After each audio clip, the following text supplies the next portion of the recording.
Hey everyone, this is Sabaton playing Hearts of Iron 4. Welcome back to the game. There is peace and the World War is now over. There is, let's say like that, a Nazi world order right now, where the whole world has been divided, and I mean really the whole world. World War II is over in the year 1976, I think, or at the end of 1975, when America, or the USA, has capitulated. And as you can see, there was a peace conference, of course. It was called Peace Conference of San Jose in 1976, I think. And the world is completely divided, but there is a fascist or Nazi world order right now. As you can see, what happened shortly, Italy has annexed almost all the Africa. Japan made India its puppet state, while Italy made many South American nations its puppet state, as well as Mexico and Canada. And I made USA my puppet state, and I've annexed a few territories here in Canada, in South America, in the Pacific, there's Port Harbor, and Indonesia. And this is the actual world order right now in 1976, after a very bloody world war in which the United States of America have lost like 25 million men. Germany has lost like, I think 15 million men or something. Italy like 12 million men, and so on. So all in all, I think total casualties number at least 100 million men in this campaign in Hearts of Iron 4, which in comparison to the real life, there were only like 50 million casualties, civilian and military casualties, as far as I can remember, in which around 20 million belong to Russia. Anyway, this is the actual world order right now. Everything is over. There are still some free nations. We can take a look here. But let's, for example, see. No,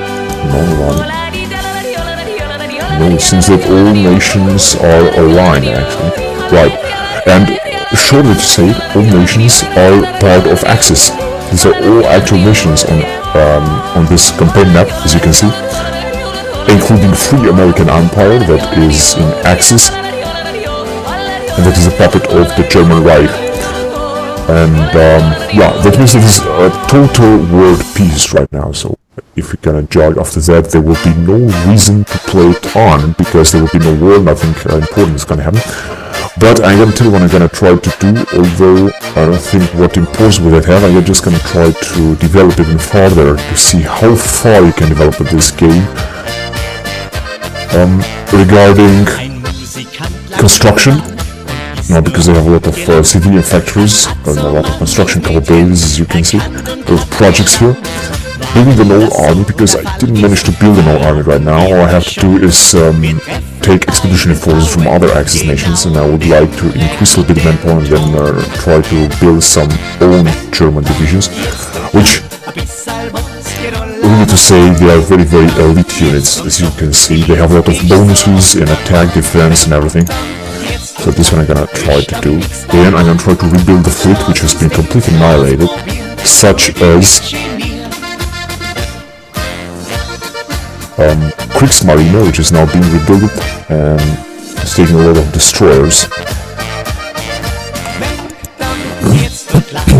Yes, because let me tell you what, something else is not going to happen. Maybe I could have some political influence if I gonna think. Here there are a few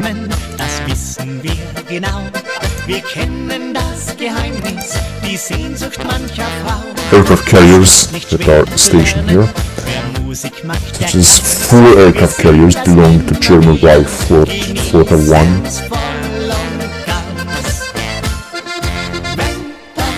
These aircraft carriers are really veterans, led by Germans. So, as I said, what I could theoretically do, again, as you can see, the stupidity of the AI in this game. The AI have sent 179 divisions here, which are all taking a huge maximum number of attrition, and it's not even noticing that. Whatever. So what I also could do would be to gain further influence in this world by, for example, dealing with other nations and trying to annex other nations that are already part of the Axis. The question is, how could I do that? Because I think I would not even be able to do that. No, it's already in faction. I cannot get it out of faction. Guarantee independence. Maybe Italy. No, I can't. Russia, maybe. No, it says that I cannot get it out of the. I cannot get it out of the faction. Expedition forces sent, and I could ask for even some more expeditionary forces.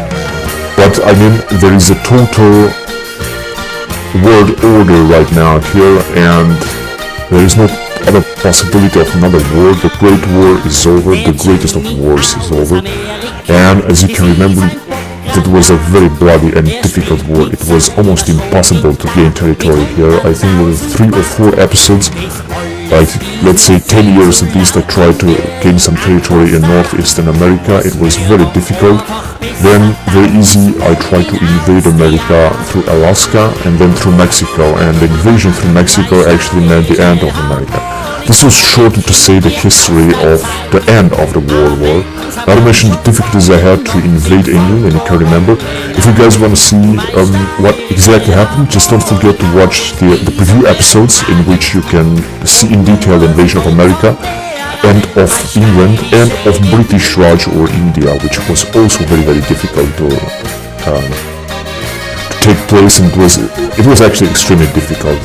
It was taken at the beginning place here in western India, then in northwestern India, and then the Axis forces have invaded India all over the coastline here, but it was indeed extremely difficult.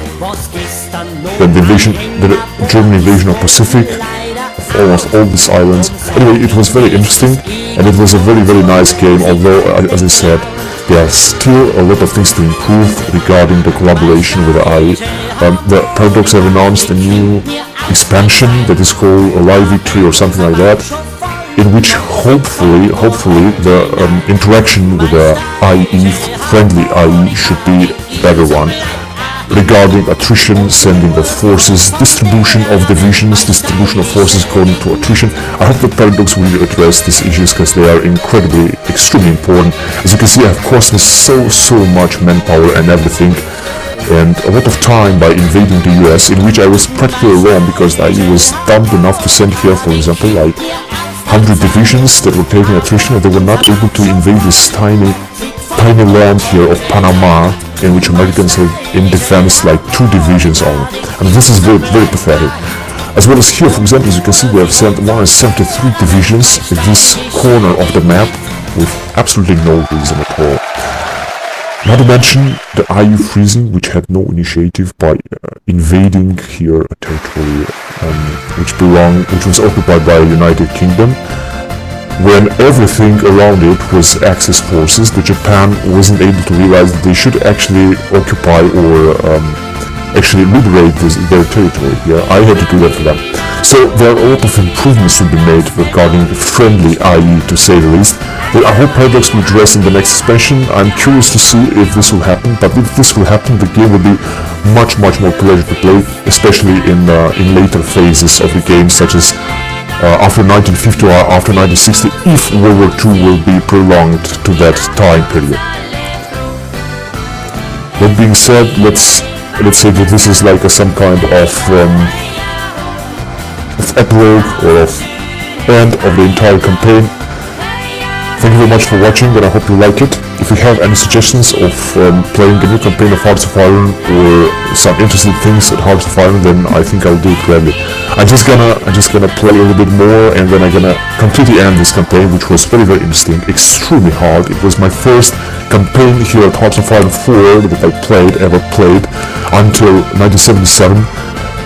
In which I was victorious with the German Reich. This is the first campaign. I'll do all the other campaigns in Hearts of Iron 4 because the game has a huge potential, I think, and it's really, really very, very interesting all in all, although it still has a lot of things to be improved. And I'm also thinking of doing a campaign at a Hearts of Iron mod, such as a modern mod or Black IC or something like that. I'll consider this in the future. But right now, I would like to say that this campaign is over. I'm gonna stay a bit on, and I'm gonna play Reborn. If something interesting will happen, I record farther, and I'm gonna upload it on YouTube. So thank you very much again for watching, and what can I say? Hope to see you soon. Bye bye.